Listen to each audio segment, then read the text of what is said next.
We are live now. We are back for the panel discussion on fundraising versus investment challenges for crypto and DeFi startups. So we have panelists. They will be introducing themselves, but before that, I'd like to just say their names. We have Jagdish Pandya he is the founder, Blockchain Capital. We have Tushar Kansal, founder, Consultancy Ventures. We have Malcolm Tan, Chief Strategic Advisor, Technicorum Holdings. We have Felix Mago. He is the co-founder, Dash Next. Then we have Marinella Andaloro. She is President, Billion Team Enterprise. She represents family offices. We have Eddy Travia from Hong Kong, CEO, Consilium Group. He is the moderator. He will be moderating the entire session. The entire session will take out. Thank you. Let's start with, go ahead, Eddy. You can ask everyone to introduce. You can start the session. Go ahead. Yes, thank you. So yes, let's. I will give a few minutes for each panelist to introduce themselves. So let's start with Jagdish Pandya, please. You can introduce yourself, and then we move on to the next panelist. My name is Jagdish Pandya. You can call me JP. Blockchain Capital and a couple of other companies in Malaysia, Thailand, US, and UAE, and of course in India we have Blockchain IT services. Blockchain is a 7-year-old crypto company, and we are into 3 verticals: incubation, acceleration, and innovation. In incubation, we have partnered with Khazana, which is Malaysia's national sovereign fund, fully owned subsidiary called IIB. We have set up Center of Excellence for Blockchain Emerging Technology in Malaysia, and we are empowering blockchain village, which is Asia's version of Silicon Valley. Apart from that, we are very active in Indian space, and many of our fellow panelists are part of our videos, and panelists which include BlockLive Asia, iBlockchain Week, and Malaysia Blockchain Week. Thank you, Rajan, for having me here, and happy to see you here. Thank you. Can I ask the panelists who don't speak to turn off their mic so that we have a full bandwidth for the people speaking, because it's a little bit low volume for me. Let's continue with Tushar Kansal, please. Please introduce yourself. Thank you. Thank you, Eddy. I am a investor, and I also assist investments into equities through my company Consultancy Ventures. I also manage an angel fund called Saffron First. In my 20-year-old experience in corporate finance, I've worked for companies like Deloitte and Touche, a Brand Capital, which is Times of India's fund here in India, and also handled debt at Systema's India unit, and also worked as CFO for Distribution Logistics, which is a company owned by Guggenheim Partners. In Consultancy Ventures, we do primarily equity investments, stock investments, as well as handle debt and mergers and acquisitions. And in Saffron First, we invest up to $1 million in startups, mostly tech. Thank you. Thank you very much. Marinella Andaloro, please, could you introduce yourself? Yes. We have an investment management company. We are based in Hong Kong and in Dubai. We started the license is investment management, but it's a family office because we invest and manage on behalf of prestigious clients that are royal family in the GCC area. I come in this world of crypto just because I had some requests in 2012 for diversification of investments. So I started to study Bitcoin and other cryptocurrency. And then I start to go in the blockchain. And Eddy, she has got some connection problem, I guess. So maybe you could. She will join later. I will try to fix her. Okay. I can hear. Okay, I can hear. Thank you. Thank you to you. Hi, Felix. Thank you. Hi, Felix. Hi, Mago everyone. just joined from DashNext. Please kindly briefly introduce yourself. Thank you. This ain't on blockchain, so I'm struggling to connect for 1 hour. Sorry, guys. Finally here. They both My have name is Felix. connection problems. It goes Yeah, on. perfect. Finally. And good everything, I can hear. we say in German. So I'm Felix from DashNext, co-founder of DashNext. DashNext is one entity within the Dash network. Dash stands for digital cash. So we really care about crypto adoption, driving crypto out of only trading to spending as well. And I'm essentially running all the operations here in Asia. We focus on business development, on partnerships, on marketing. And as my previous speakers have perfectly elaborated on already, the move into DeFi is there this year. Blockchain is coming together. Products are working, which makes me super excited and super happy. And we are right now moving a lot into the DeFi space. So I'm right now very focused on building a bridge. They are here, but they are not able to connect. No, I can hear Felix fine. Yeah, we can hear him. Felix? Yes, I can hear. Yeah, we can hear him. We can hear him. Yeah. Okay, so I hope everybody could hear me.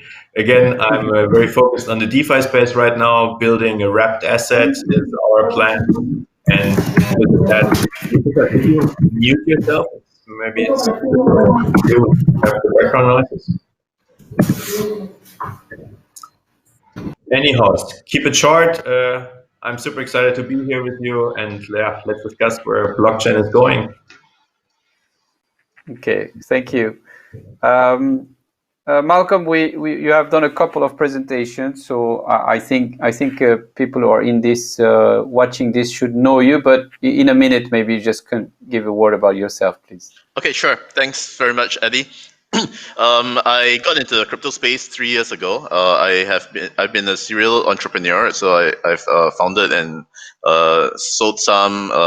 started some 30 plus companies, and right now I'm very much focused in the crypto space, blockchain space.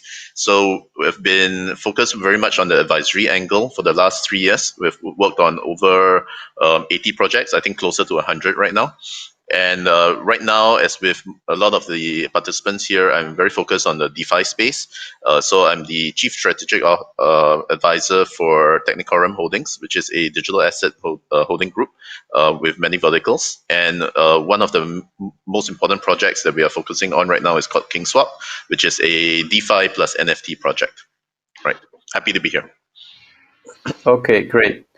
Okay, since we are a good number of people, I will ask questions, but we won't have a chance for everyone to answer each question. I think the first one, we are at the end of this kind of crazy year of 2020, which has affected a lot of our plans and affected a lot of the businesses and lives around the world. So I think the first question I'm going to put out there would be how it has affected your business and how it has affected your operations, negatively or sometimes maybe positively. Who would like to answer this question in the panel first? I'll start if that is fine. Yes. Yeah. So COVID has accelerated the march of technology, which has been accelerating since .com boom and then 2008 bust, and now with COVID, I've seen instances where people have been forced to adopt technology, and after adoption, they have only realized how easy and how good it is when the right technology is there to assist everyday things. I mean, we have seen companies which would never had imagined allowing work from home. We have seen schools which were so conservative as to allow online classes. And for me, this year has been a year which has defined the march of technology. On the crypto front, it has been maddening. I always believe I'm kind of a bear for the crypto market, and I'm sorry to be on this panel at a stage when crypto is breaking boundaries, to be a kind of a peer, because I always believe that it has replaced gold as an asset class. But my belief is that gold has a practical use in families and places, and crypto still has not many use cases. But still, I reserve my judgment for because the use of NFT and DeFi has definitely led a lot of ease of and simplification of financial products, which makes me optimistic on this thing. Okay. Thank you very much. So, anyone else has had an experience which has with basically how the pandemic has really affected their business or the way they've approached the space this year that I would like to share? Yep. Yeah, So Malcolm? right, let me jump in. Thank you, Eddy. So this year actually has been quite interesting. The last 2 years I've been traveling, I would say 60 to 75% of the time. I see Felix all over the world. and yeah, so this year, no need to travel, right? Since January, all my travel plans were cancelled. So many events were cancelled. But it was good. I think for us in the digital space, I'm very thankful that all my traditional businesses were already shutting down mode or sold. So this year didn't impact me that way. But our digital business and the licensing business in Singapore, of course, has boomed. We've grown a lot in terms of client bases, because now you can just sit in front of the screen the whole day and attend conferences through webinar. No need to travel. A lot more time actually at the desktop, actually interacting with the clients directly without having to spend all the networking time. So it's a good and a bad. To us, the digitization, adoption of digital technologies has grown our business because our group is focused on that. The bad is that there's not so much FaceTime, there's not so much networking, no time to build on new relationships. But a lot of the old relationships are still there because we've already built the bonds from the past. And that's where a lot of a repeat business or introductions from friends around the world that I've met over the last few years has come by. So to us, it was actually a positive impact of this COVID situation. Yeah, I agree with what you're saying. I mean, it has also been for me a very strange year without all these meetups and these events where also we usually see each other around Asia and around the world. The same from here. It's because yes. I travel all around the world. Usually I do at least 2 times for month to travel to do speaker around the world. But this year wasn't this way, and also about the investment side, about family office, it's very difficult because this work is in high confidentiality. So when you have to meet people in person, they don't speak about money by phone or by virtual meeting. So they put in the standby, waiting, just they want to analyze the project that they will speak about the financial when it will be possible speak face by face. This is the effect that we had. So now we are fixing the technical side, and after we will fix the financial side. Okay, thank you, Marinella. Yes, Jagdish, before I move to you, I just want to ask Marinella to mute your mic while the other panelists are speaking. Thank you. Jagdish, yes, please. Please go ahead and take the Eddy. the panel. On this event has been affected. We haven't been able to do Thai blockchain week, Malaysia blockchain week, and even a single event in Singapore. In past 3 years, we have done 75 events and have been attended by 20,000 plus attendees, 1,500 plus people, 500 sponsors. So event critical at our company has been affected, but innovation is unstoppable. During this COVID time, also the entire DeFi industry has grown up, which I believe is new movement that is pumping oxygen into the crypto market. And Of course, investment, which is also non-stoppable. After I started, this webinar, I just got the news that CoinDCX, the Indian second largest exchange, has raised $13.5 million. Today it's like 100 crore rupees in Indian rupee, and that too in the market which is not regulated. You imagine the confidence of investors pumping in money into the market where cryptocurrency was banned one day, and then we won the case in RBI. Same thing is happening in other parts of the world, like Thailand Bitcoin has been funded. If you see Malaysia, a lot of crypto startups are getting funded. So I believe that COVID-19 has not affected our industry much, and we are here to stay. So is there anyone in the panel that has raised funds in the last months or during 2020? Yes. Go ahead, Malcolm. Yes. Right. So like I mentioned, the biggest project we are working on right now is KingSwap. So the fundraising was amazingly fast and easy. So actually everything happened within like 1 week. So when we first started this project, the co-founders came to me, came to our Technicorum group, and said that they had this idea, they wanted to start this. So we helped with the formation of the team, brought in the advisors, and then started talking to some of the contacts. We have a very stellar group of advisors. It's headlined by Michael Turpin from Transform Group. I think practically everyone in the crypto world knows who he is, and many billionaires owe him their billions because of his PR and marketing. So once he jumped in, he started introducing us to a lot of VCs as well, and he himself also brought in Transform Group and his own personal investments that helped us to hit our targets very fast. And then brought in Alex Nascimento, Professor Alex Nascimento. He's a UCLA professor. He's also running a VC, a 7cc. They also invested in us. And then two other American VCs, Tradecraft, which is a small US VC that I met in January this year, before the COVID situation shut everything down. I met them in Tulum, Mexico. Once they heard about the project, they immediately said yes. And another VC that invested was Alpha Sigma Capital. This is Enzo. I met him at various conferences around the world as well. So when he heard about it, he was very interested. And then in the East, we had Plutus Capital, who assisted us as well.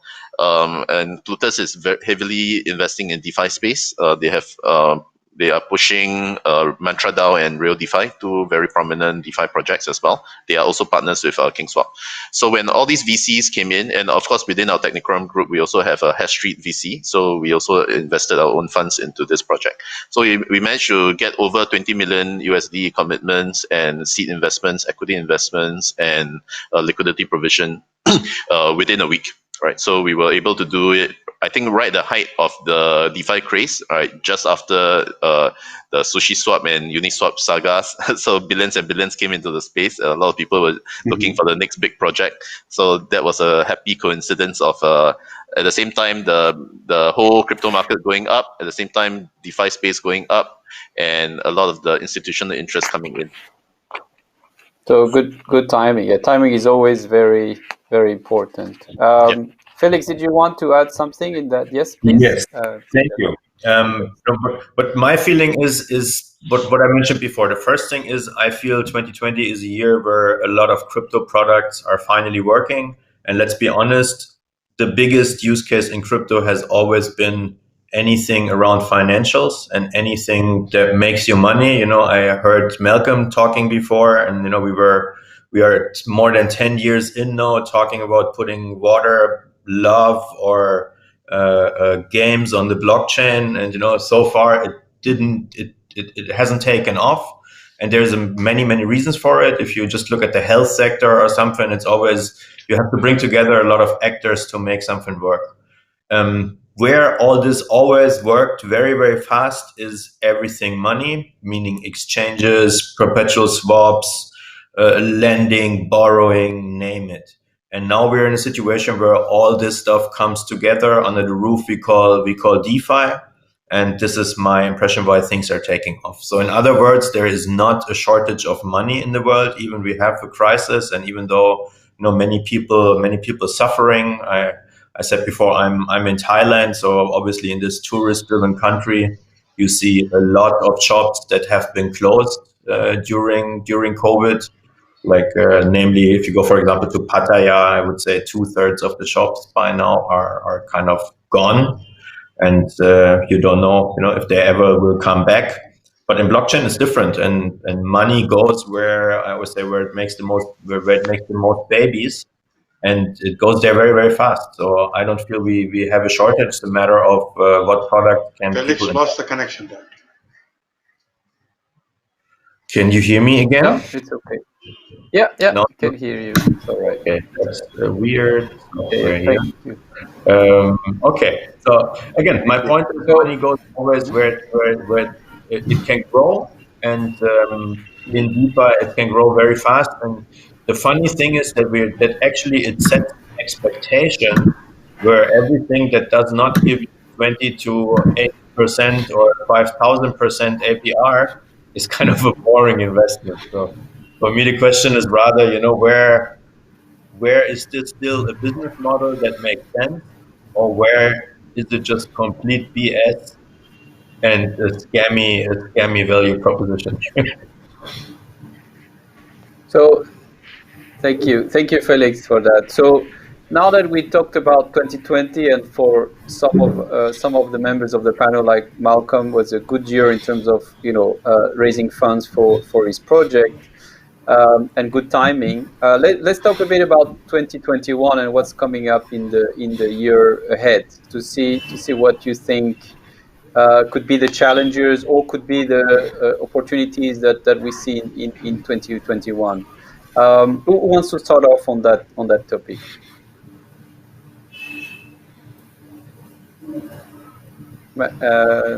Jagdish, yes, please go ahead. So I think that there is a lot of lessons to be learned from late entrants, and these are corporate like Facebook or JP Morgan or PayPal. Even IMS also has created a neutral record for crypto investment. So you have seen Square or MicroStrategy kind of organizations. So one definite thing I am seeing forward is a lot of corporate and institutional investment coming into our industry. A lot of traditional giants will venture into this thing. And the second thing I see is CBDC, like Project Human in Singapore is in implementation stage. A couple of other governments supporting our industry. I see with these two things happening, the third thing would be the regulation in the countries where it has not came in stage now. So with better regulation, government taking participation with CBDC, and those late entrants, I will repeat that, but so many people are still not on crypto, they will enter, and 2021 is going to be an year to be watched in our space. It's very futuristic. Okay. Yes, I agree. Regulation is important. Yes, Tushar, please go ahead. Yes. So I see this liquidity sloshing around the global economy, basically arising because of money printing by central bankers, right from US, Europe, Japan, and I mean we talk about $3 trillion of liquidity which was released by the US after COVID, and only yesterday another 900 billion coming in. So I don't see that the global economy will ever be, without this liquidity. And once the vaccine shots get administered and things get a little bit better, I feel that that the bullishness in cryptos is here to stay, and we might be talking about $100,000 Bitcoin. So it is here to stay, but volatility will always be there because there is still some standardization and some more processes which need to be put up, and also the Bitcoin as an asset class always competes with other asset classes. So with the fundamentals of the other asset classes, there would always be a comparison. So, that's my take for 2021. Thank you.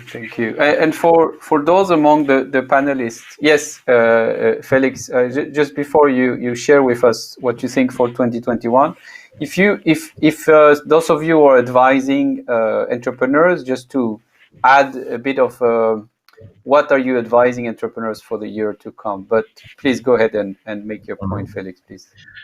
The advice, I think, is always the same. Do business that gets customers and that is a business, that earns money and that is not only planned to just have a token without a purpose or a fundraising and the moonshot that quickly goes up and then goes down. So this is my advice for any business. And I think that hasn't changed in the last 10 years. And use blockchain to leverage your business, not use blockchain as an end goal to build your business. I think that's always the most important part.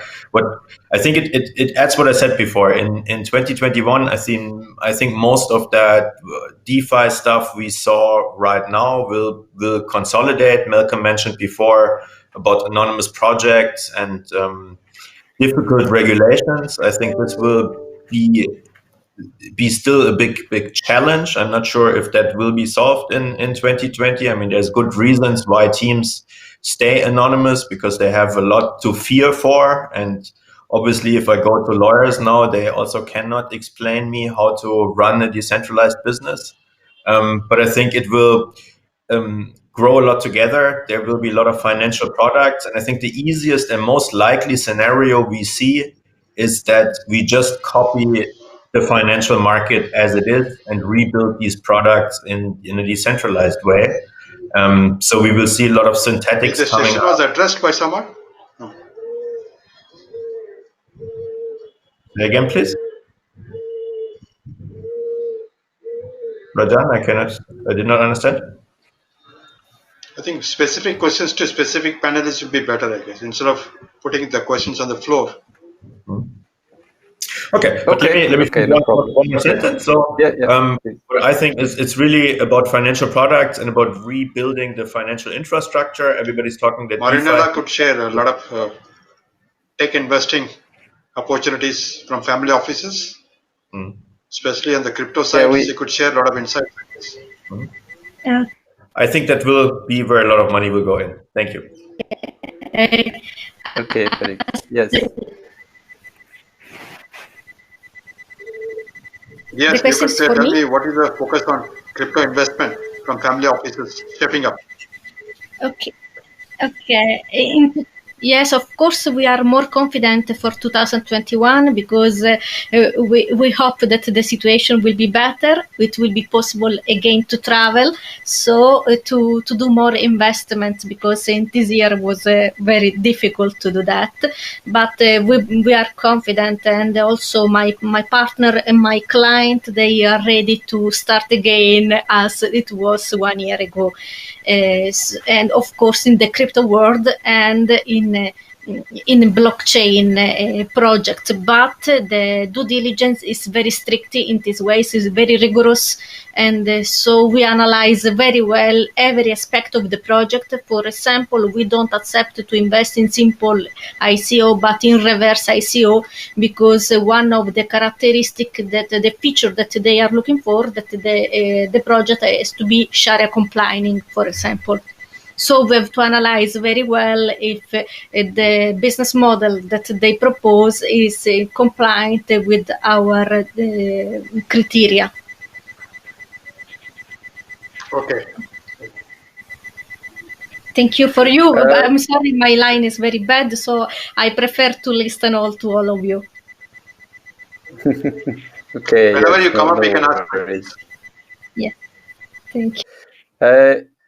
Malcolm, have you been advising any specific project as well, in addition to your, of course, your own? But have you been advising other projects these last few months, and some that are maybe coming up next year? Yes, certainly. We are very heavily involved in licensing for Singapore, as you are aware. So we have helped about 10 projects to apply for licenses. We are in constant touch with all these clients. All of them are, what Felix has been saying, all real use cases, real products building up. So the environment today is very different from 2 years ago, 3 years ago, where most of them, like I said earlier, were white papers and websites. But now they are real products and real exchanges and real platforms really doing revenues. Like right after this, I'm heading off to a new client's office to talk to them, and they've been in the space for the last 2 to 3 years, and they are doing serious stuff. So they just met with the regulators yesterday. Today we're going to go through what needs to be fixed in their application form. So we have seen a much bigger focus in the scene in Singapore on enterprise level clients. So those who are not just startups, those who are already well funded, who are ready to take the next step, who have identified that blockchain is a great enabler and is a good part or anchor of their digitization efforts. In terms of the fundraising, what Tushar mentioned earlier about the big amount of money that's just going to hit us next year, that I think is a great, very interesting prospect. And to me, it's a very nice confluence of issues. You have the CBDCs coming out. China already ran a pilot, already giving away 10 million free RMB. Already had 100 million test cases or something like that. And then we have the stimulus packages. The US, I think, is what, $3 to $4 trillion. That's crazy amounts of money. Europe is giving out free money as well. Singapore is giving out free money as well. So many countries are pumping stimulus packages. The money float in the whole world is crazy right now. And the stock markets are surprisingly resilient. They are all doing very, very well given the very dire economic status of most countries around the world. So the confluence of factors. First, you have the Bitcoin halving. Second, you have the stimulus packages. Thirdly, you have CBDCs. Fourthly, you have a lot of projects from 2 to 3 years ago actually coming back to market and showing real use cases. Like one of those that came back from the dead, to me, surprisingly, was Filecoin. There were so many people saying that it was just a massive scam and they just raised 270 million and disappeared. Right? They really took down the websites, the advisors disappeared, the team members disappeared. But this year they're back, right? They're back and now they're in the top 15, top 20, and they're doing good things. Tezos was in a bad legal battle for the first parts of their existence. They managed to overcome that. Now they are also one of the top 15, top 20 projects. And a lot of the earlier projects that raised tremendous amounts of money, some of them managed to actually apply that very well. And those are the projects that we see are doing very well. So I think next year we'll see more of these consolidations. Exchanges around the world are consolidating. There are more and more M&As. There are less new exchanges coming to the market simply because there's not enough activity to support so many new entrants. But the big boys are getting bigger. Many of them are doing the listings, going public or considering going public. Institutional investors are buying up. Like SBI just bought up B2C2, right? So B2C2 is one of our liquidity providers as well. So that was interesting news. Yeah, so a lot of the old giants, the real whales in the financial space are moving into the crypto space. So they're buying up all these small crypto whales. So now we are seeing a lot of the traditional monies flowing into the system. I think these are all interesting things to look out for in 2021. And 2021 may very well carry on this bull trend that we are seeing right now. Yeah. Okay, thank you, Malcolm. But I think there's still a few challenges that as an investor in this space you have to face and you have to think about. So maybe Jagdish, you want to tell us about some of the challenges that you foresee in the coming months or the coming year? Please unmute yourself. Well, primary challenges that we see is in the product itself. So if you see blockchain or even some of the DeFi products that are coming up, as first challenge, this is the adoption or acceptance of the real world. And if you see the daily active use of DeFi app, even on ETH or EOS or Tron or IOST, there are less than 5,000 daily active users. So that's the first challenge I see, that adoption of dApps and DeFi thing is the first thing. Second challenge I see while investing is founders are too religious and they care about crypto a lot. I love crypto. I am Bitcoin maximalist, but as a business, like Felix said, that your product has to generate a business and that business has to generate a profit. So when we ask founders, like what's your go-to-market plan or what's your user acquisition strategy, what are your pain points, or why you, or why would a customer switch to you, especially in DeFi, it becomes like something where founders are busy raising funds or completing MVP and going to the market before everyone. It's like a first mover advantage people are taking. But the fundamentals of startup are not that much in existence in the current world. Big challenges. And the last thing is blind faith. As an investor, we have to see that big gamble is the root of financial capitalism, and that you have to gamble. It's usually like a lot of blind faith. So it's harder for traditional investor to get into DeFi. So most of the DeFi investments will come from existing capitalism, and new funds to get into the DeFi would be a challenge. The product with adoption, founders' mindset, which is only on crypto and not about the futuristic balancing or converting profitable things, will continue. So these are the things I Yeah, yeah. Thank you. Thank Eddy? you, Jagdish. Yes, Tushar? Yes? Yeah. So I feel that especially in the Asian part of the globe, see, we are short of dollars. I mean, short in the sense that we are emerging economy, right? I mean, so a lot of countries here are emerging economies. So the inward dollar is most welcome, and outward is sometimes, be it China, India, or so, cryptos, they solve a particular problem, that it is very costly to do cross-border transactions with traditional institutions like banks, with the central bankers, keeping it on the leash. So cryptos solve that fundamental problem because these wallets are so easy to transfer cryptos. The problem comes because an economy like India is also a very high cash economy. We are 12% of the GDP is in cash. So sometimes these instruments are used to bypass traditional channels, and they are prone to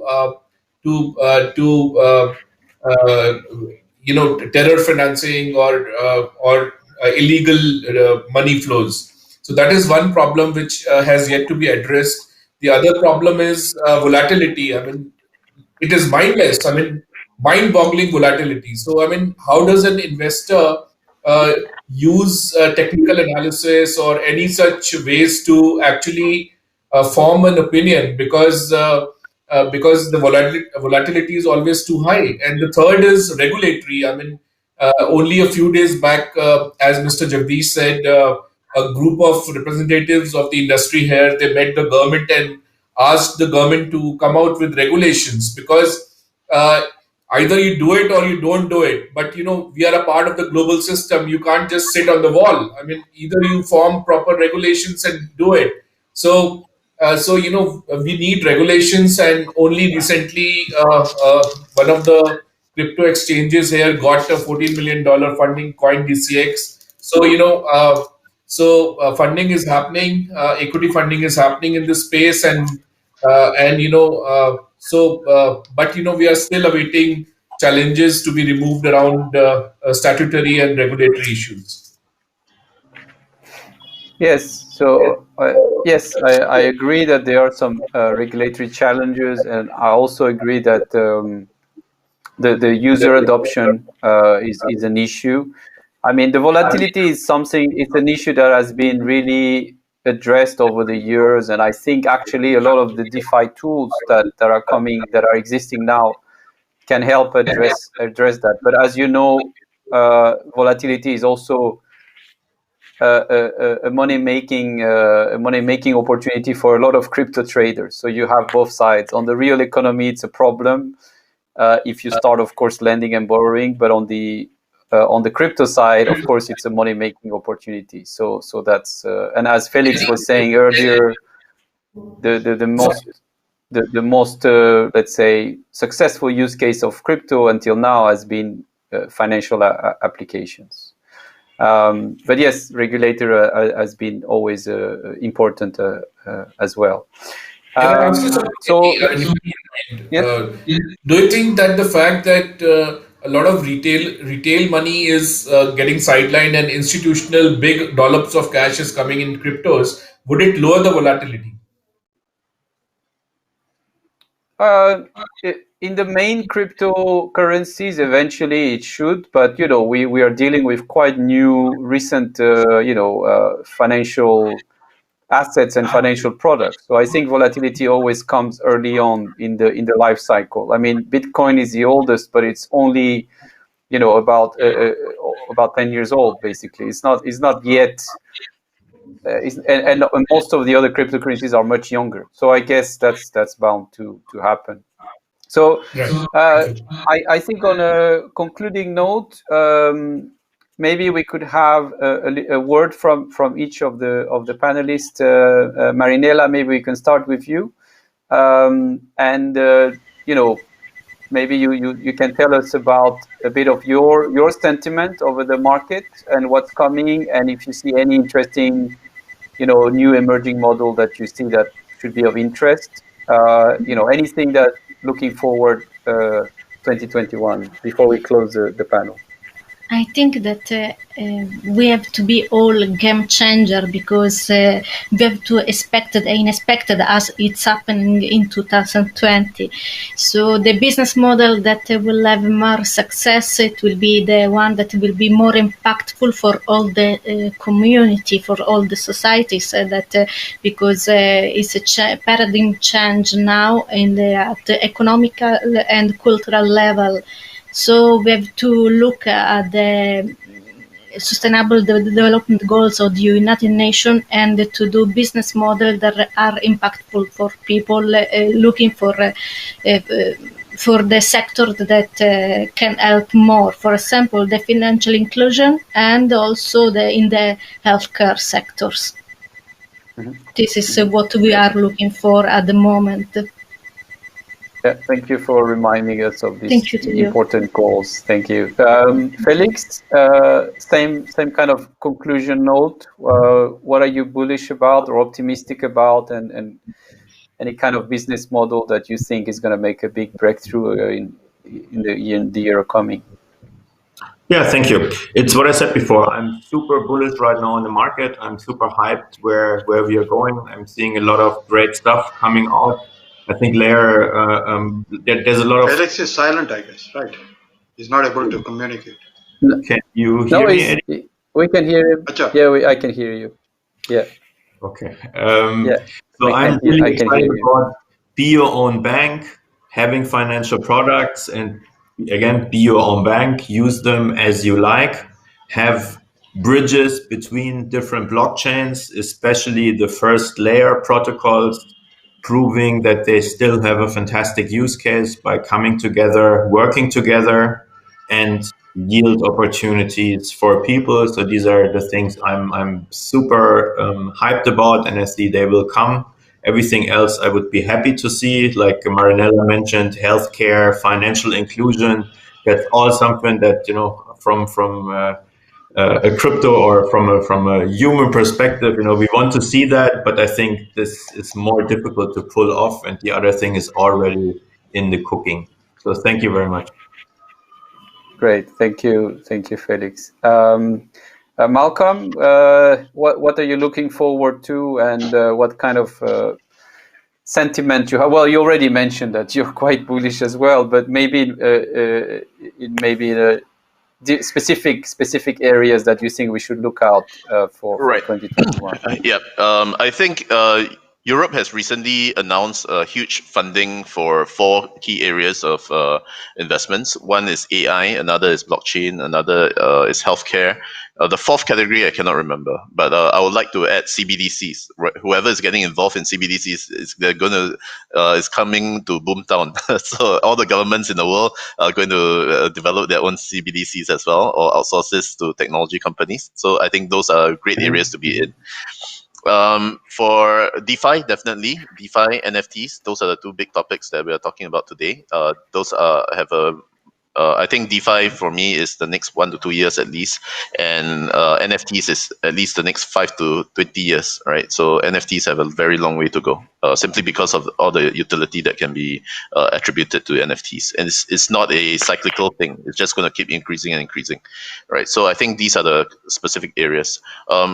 Specific to this panel discussion is fundraising and investment challenges. So I think every field has been very badly hit, except for healthcare and technology in this space. Mm-hmm. For next year, I'm going to go out to market and start buying up the traditional businesses again, because I think there's so many good bargains out there. Good bargains. By mid next year, I think there'll be a lot of good bargains for traditional businesses. But don't get in now. Now it's still, everyone's still bleeding, right? So that will be the time for 2021. Okay. Thank you for the advice, Malcolm. Jagdish, yes, your view on the kind of to conclude this panel as well among your fellow panelists. So what do you see as what is your sentiment, and what do you see as a emerging model that you would tell us to look for? You're muted, sorry. Okay, primarily, like, we are not changing our focus much from that. Being based at Blockchain Village in Malaysia, we are helping to enhance the space through innovation. So Islamic finance, which is currently centralized, we are working on a project to decentralize Sharia-compliant Islamic finance, and I'm incubating a project on that. That's the first thing that we are doing. And of course, on the innovation side, we are doing a larger event on innovation in Asia, where we'll be inviting all the innovators like here in the panel and all around the world in the month of April to drive Iskandar as the next destination. That's our plan. Personally, I am working on a DeFi hedge fund where people without a knowledge of any technology, I mean a newcomer or a newbie, can get benefit out of these high yield volumes, because these perks on the DeFi space is amazing. It is very futuristic and it is too big. So raising a small fund for the DeFi hedge fund, that's what is on our plan. Great, thank you very much. Looking forward to this event that you mentioned as well. Tushar, to conclude, I leave you the conclusion words as well around, yes, your sentiment for 2021 in this space, or in general, if you want to talk about macro as well, no problem. And any specific advice or models that you look at?